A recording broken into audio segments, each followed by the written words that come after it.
Think firing someone is as simple as handing over letter. In Pakistan, one wrong move can lead your business in court. Termination is inevitable in business, but mishandling it can be costly. In Pakistan, many companies overlook the legal requirements for dismissing employees, exploring themselves to lawsuit penalties and reputational damage. Let's unpack what is the law say and how to protect your business.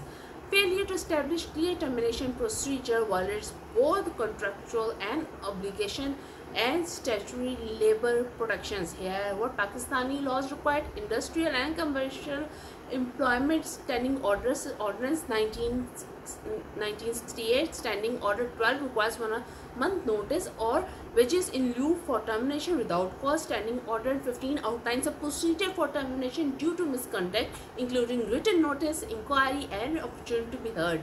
Punjab Industrial Relations Act 2010 enforces procedure fairness and protects against the unfair dismissal.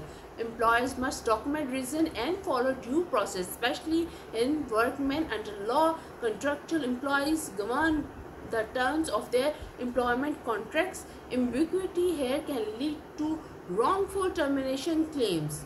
Severance and gravity, governed by the Payment of Gravity Act and the other labor laws. Missteps in calculating or paying dues can trigger legal action.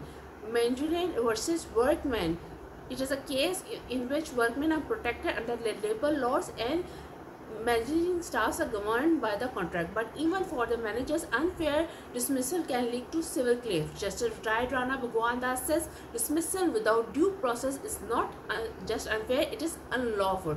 Termination is just not a decision, it is a legal process. Define it clearly in your context, follow the statutory procedures and document everything. A well-handled exit protects both your business and your integrity.